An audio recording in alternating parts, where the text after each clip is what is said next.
బంగాళాఖాతంలో వాతావరణ పరిస్థితులు ప్రతికూలంగా మారుతున్నాయి. ఒక వాయుగుండం కొనసాగుతుండగానే దాని వెనుక మరో అల్పపీడనం బలపడుతుండటంతో రాష్ట్రానికి భారీ వర్ష సూచన జారీ అయ్యింది.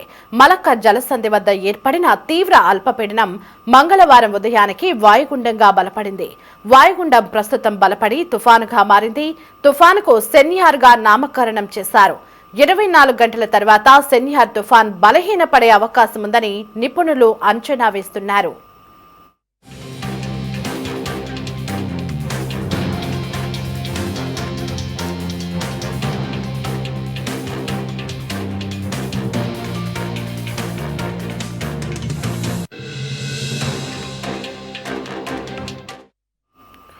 ప్రస్తుత అంచనాల ప్రకారం ఈ తుఫాన్ శనివారం లేదా ఆదివారం నాటికి తమిళనాడు, ఆంధ్రప్రదేశ్ తీరాల వైపు రావచ్చని కొన్ని వాతావరణ నమూనాలు సూచిస్తుండగా మరికొన్ని సముద్రంలోనే బలహీన పడొచ్చని అంచనా వేస్తున్నాయి. దీనిపై మరో 2 రోజుల్లో స్పష్టత రానుంది. ఇక మరోవైపు నైరుతి బంగాళాఖాతంలో శ్రీలంక సమీపంలో ఏర్పడిన మరో అల్పపీడనం కూడా బుధవారానికి తీవ్ర అల్పపీడనంగా ఆపై వాయుగుండంగా మారే అవకాశం ఉంది. ఇది ఉత్తర తమిళనాడు వైపు పయనిస్తుందని, దీని ప్రభావం కూడా ఏపీ, తమిళనాడులపై ఉంటుందని భావిస్తున్నారు.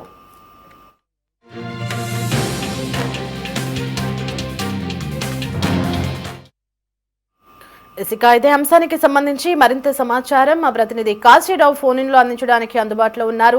కాశీరావు, ప్రజెంట్ ఒక వాయుగుండం కొనసాగుతుండగానే మరొక అల్పపీడనం కూడా ప్రజలని భయభ్రాంతులకు గురి చేస్తుంది. మరి దీని ప్రభావం ఏపీపై ఎంత మేర ఉండవచ్చు? అప్డేట్స్ ఏంటి? దేవి, ఆంధ్రప్రదేశ్ ని వర్ష తుఫాన్లు వణికిస్తున్నాయని చెప్పుకోవాలి. నిన్న మొన్నట్లో మమతా తుఫాన్ ప్రభావం పూర్తిగా పోకముందే మరలా ఈ వర్ష తుఫాన్లు ఆంధ్రప్రదేశ్ ప్రజలను తీవ్ర ఇబ్బందులకు గురి చేస్తుందని చెప్పుకోవాలి. బంగాళాఖాతంలో వాతావరణ పరిస్థితులు కూడా పూర్తి స్థాయిలో ప్రతికూలంగా మారుతున్నాయి. ఒక వాయుగుండం కొనసాగుతుండగానే దాని వెనక మరో అల్పపీడనం బలపడడంతో రాష్ట్రానికి భారీ వర్షం పడే సూచన కనపడతా ఉంది. మలక్కా జలసంధి వద్ద ఏర్పడినటువంటి తీవ్ర అల్పపీడనం మంగళవారం ఉదయానికి వాయుగుండంగా బలపడింది.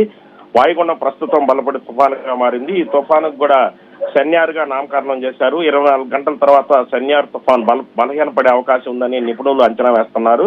అయితే ప్రస్తుత అంచనాల ప్రకారం ఈ తుఫాను శనివారం లేదా ఆదివారం సమయానికి తమిళనాడు, ఆంధ్రప్రదేశ్ తీరాల వైపు రావచ్చని చెప్పి కొన్ని వాతావరణ నమూనాలు సూచిస్తుండగా మరికొన్ని సముద్రంలోనే బలహీనపడవచ్చని అంచనా వేస్తున్నాయి. దీనిపై మరో 2 రోజుల్లో స్పష్టత వచ్చే పరిస్థితి అయితే ఉంది.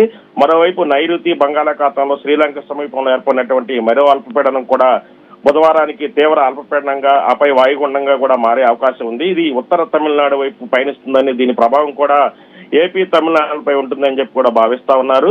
రాష్ట్రంలో శనివారం నుంచి వర్షాలు ప్రారంభమవుతాయని అమరావతి వాతావరణ శాఖ కేంద్రం తెలిపింది.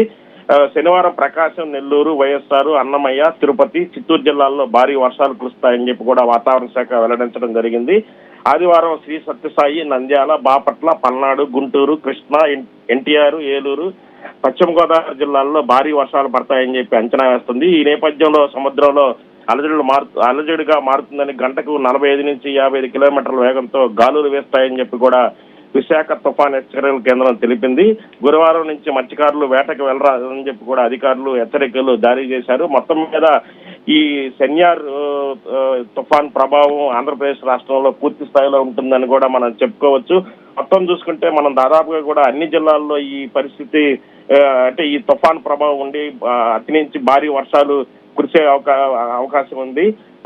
ఎక్కువ అంటే దాదాపుగా కూడా 45 నుంచి 55 కిలోమీటర్ల వేగంతో కూడా గాలులు వేస్తాయని చెప్పి విశాఖపట్నం సంబంధించినటువంటి వాతావరణ శాఖ అధికారులు కూడా హెచ్చరికలు జారీ చేస్తున్నారు. ఈ హెచ్చరికల నేపథ్యంలోనే ఇప్పటికే మత్స్యకారులకు కూడా వేటకు వెళ్లొద్దని చెప్పి కూడా ప్రభుత్వ అధికారులు హెచ్చరికలు జారీ చేయడం కూడా జరిగింది. మొత్తం మీద మమతా తుఫాన్ ప్రభావం ఇంకా పూర్తిగా పోకముందే, అంటే మమతా తుఫాన్ ప్రభావంతో మన దాదాపుగా ఆంధ్రప్రదేశ్ రాష్ట్రంలో అన్ని జిల్లాల్లో భారీ వర్షాలు నమోదు చేసుకున్నాయి. అయితే ప్రాణ నష్టం సంభవించకపోయినప్పటికీ ఆస్తి నష్టం పెద్ద ఎత్తున జరిగింది. ఆస్తి నష్టం సంబంధించి ఇంకా నష్టపరిహారం సంబంధించి కూడా సర్వేలు జరుగుతున్నాయి. ఇంకా నష్టపరిహారం కూడా పంపిణీ జరగలేదు.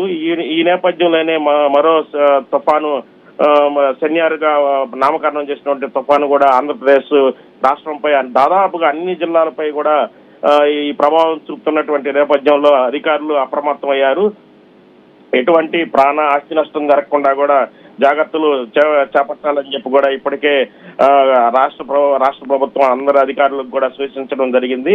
ఈ సెన్యారు తుఫాను సముద్రంలోనే బలహీన పడే అవకాశం ఉందని చెప్పి కూడా మనకి సమాచారం ఉంది. అయితే ఈ బలహీనపడి ఆంధ్రప్రదేశ్ రాష్ట్రం మీద ప్రభావం కొంచెం తగ్గే పరిస్థితిలో ఉంటే కొంతమేర అయితే నష్టం అయితే వాటిల్లకుండా ఉండే పరిస్థితి అయితే ఊపిరి పీల్చుకునే పరిస్థితి అయితే ఉంది దేవి. Shirao, thanks for the updates.